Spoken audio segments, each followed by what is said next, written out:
네, 2009년 1월 20일에 그 미국의 그 오바마 대통령이 흑인으로서 처음으로 미국 대통령이 되어서 취임식을 거행하게 되었는데요. 그때 릭 워렌 목사님이 그 취임식에 기도를 하셨습니다. 그래서 저는 그 텔레비전으로 시청하면서 릭 워렌 목사님이 뭐라고 기도하실까 굉장히 궁금했는데요.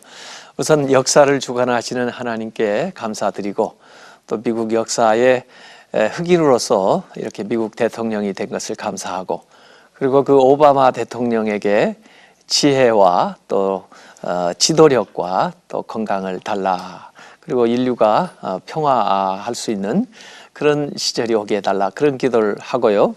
그 다음에 뒤에다가 기도를 이렇게 덧붙이더라고요. 내가 겸손히 내 인생을 변화시키신 예수께서 가르쳐 주신 기도로 기도하오니 하늘에 계신 우리 아버지여 이름이 거룩히 여김을 받으시오며 하면서 예수님이 가르쳐 주셨던 주기도를 계속해서 그 텔레비전을 통해서 전 세계에 기도로 드리는 것을 봤습니다. 저는 그 취임식을 보면서 그렇지, 우리가 할 수 있는 최고의 기도는 바로 예수님이 가르쳐 주신 기도고, 그것을 우리가 날마다 드리는 것이 주님께서 원하시는 기도다, 이런 생각을 했습니다. 예수님이 참 기도를 하시는 모습이 너무 거룩하게 보이고, 또 다른 사람들, 그 당시에 기도하는 사람들과 좀 달라 보였기 때문에, 특별해 보였기 때문에 제자들이 예수님에게 기도를 가르쳐 달라고 그렇게 요청을 했죠. 그래서 예수님이 너희는 이렇게 기도하라 하시면서 이 마태복음 6장 9절부터 이 기도에 대해서 말씀을 해줍니다. 우선 마태복음 6장 9절에 성경에 이렇게 이 얘기를 하고 있습니다. 그러므로 너희는 이렇게 기도하라. 하늘에 계신 우리 아버지여 이름이 거룩히 여김을 받으시오며 그랬습니다. 여기에 하늘에 계신 우리 아버지, 오늘 이렇게 제목으로도 삼았습니다마는 이것은 기도의 대상이죠. 우리가 기도를 할 때 기도하는 대상이 분명해야 되죠. 대상이 불분명하면 주문을 외우는 것 같고 중언부언하는 그런 기도를 할 수가 있는 거죠. 그런데 우리는 살아계신 한 분 하나님께 기도를 드린다 하는 것을 우리가 생각을 해야 되는데, 하늘에 계신 우리 아버지하고 부르면은 그 3인칭 관계였던 그 하나님이 나와 2인칭의 관계로 이렇게 다가와서 대화를 나누는 그 상대가 된다. 이걸 우리가 먼저 생각을 해야 되고요.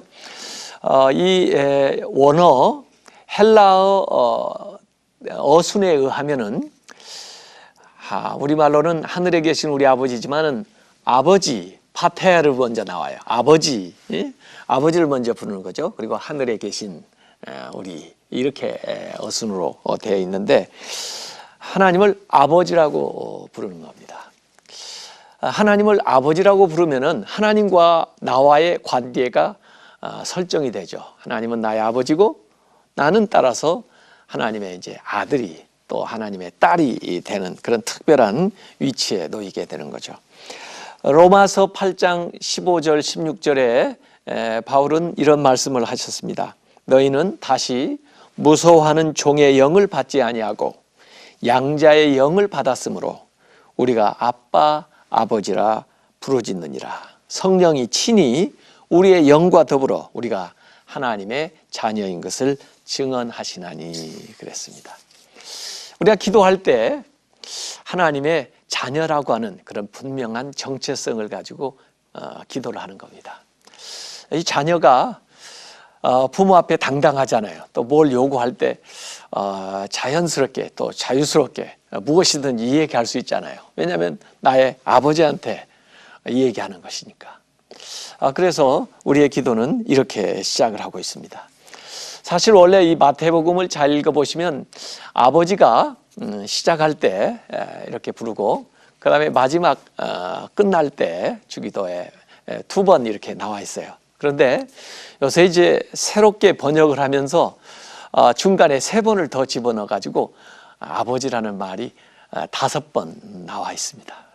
어떤 여성 신학자들은 왜 원문에도 없는 아버지를 3번이나 더 넣느냐 그래가지고 항의하는 사람도 저는 봤습니다만은 글쎄요, 여기 아버지라고 말하는 게 꼭 남성을 의미하는 건 아닐 거예요. 어떤 사람들은 그 아버지에 대한 기억이 좀 안 좋은 분이 있어요. 아버지가 나 어렸을 때부터 굉장히 독재자 역할을 했는데 하나님을 아버지라 부르면 그 독재자 아버지가 생각나서 좋지 않다 하는 사람도 있고, 또 어떤 사람은 아버지가 어려서부터 그냥 내 방 쳐놔서 방치해가지고 방임형 아버지였는데 내가 하나님을 아버지라 부르면 그 아버지가 생각나서 좋지 않다 그런 사람들이 있는데 그런 분들은 그냥 하나님을 어머니라고 불러도 되죠. 근데 여기서 아버지라고 우리가 불렀던 것은 그 사랑스러운 부모, 또 우리를 돌보시는 아버지, 또 지켜주시는 아버지, 이런 아버지가 가지고 있는 좋은 그 생각들, 이미지들을 닮아가지고 여기서 얘기를 하고 있는 거죠. 특별히 예수님께서 이 아버지라 이렇게 부르셨는데 이 예수님께서 그 아버지라고 부르신 대목이 성경에 특별히 이제 신약 성경에 200번 정도 기록되어 있다고 그래요. 구약에 17번 나온다고 그러는데 거기에 비하면은 신약 이 분량이 적은 책에 얼마나 많이 아버지라고 하나님을 부르고 있습니까? 그래서 아마 그 구약 시대에는 하나님을 좀 두려운 분, 멀리 계시는 분 이렇게 좀 생각했던 것을 이 예수님께서는 좀 더 친근하게 가깝게 계시는 아버지의 모습으로서 우리에게 하나님을 소개해 주고 있는 거죠. 예수님께서 처음 아버지라고 이렇게 불렀던 대목은 누가복음 2장 49절에 나오는데요.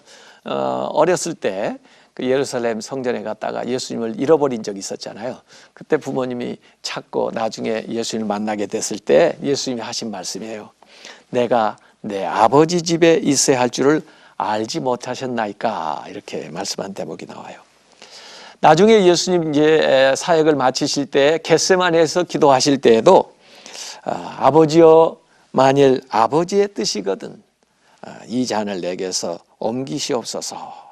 그러나 내 원대로 마옵시고 아버지의 원대로 되길 원하나이다 할 때도 아버지 이렇게 부르면서 기도하죠. 십자가에 못 박혀 돌아가시는 임종하는 순간에도 아버지, 내 영혼을 아버지 손에 부탁하나이다, 이렇게 예수님도 기도하실 때마다 아버지를 부르셨어요. 산상수훈에만 해도 17번 산상수훈에 17번 이렇게 아버지라고 언급을 하셨는데, 그 언급한 대목을 보니까 마태복음 6장 6절에 은밀한 중에 계신 내 아버지께 기도하라. 은밀한 중에 보시는 내 아버지께서 갚으시리라. 아버지가 갚아준다고 그랬고요. 또 마태복음 6장 32절에도 보면은 너희 하늘 아버지께서 이 모든 것이 너희에게 있어야 할 줄을 아시느니라. 아버지가 우리의 모든 걸 아신다고 그랬고요. 또 마태복음 7장 11절에 보면 너희가 악한 자라도 좋은 것으로 자식에게 줄 줄 알거든 하물며 하늘에 계신 너희 아버지가 구하는 자에게 좋은 것으로 주시지 않겠느냐. 그 아버지는 우리에게 가장 좋은 걸 준다. 이렇게 예수님께서 말씀을 해주셨어요. 이 산상수훈에 17번 나온다고 그랬는데 요한복음에는 156회 나온다고 그럽니다. 사실 요한복음에서 예수님이 하나님을 아버지라고 부르니까 유대인들이 와가지고요, 불경스럽다고, 참남하다고, 어떻게 하나님을 아버지라고 부르냐고, 그래가지고 심지어 그것 때문에 예수님을 죽이려고 하는 모의를 시작하는 대목이 나와요. 요한복음 5장 18절에 보면 유대인들이 이로 말미암아 더욱 예수를 죽이고자 하니 이는 안식일을 범할 뿐만 아니라 하나님을 자기의 친아버지라 하여 자기를 아버지와 하나님과 동등으로 삼으심이라, 이런 말씀이 나오거든요. 예수님께서 고별 설교를 하고 나서 요한복음 17장에는 고별 기도가 나오는데요. 거기도 보면 하나님에게 아버지, 아버지 하면서 기도하는 대목이 많이 나옵니다. 요한복음 17장 1절에 보면 아버지여, 때가 이르렀사오니 아들을 영화롭게 하사 아들로 아버지를 영화롭게 하게 하옵소서.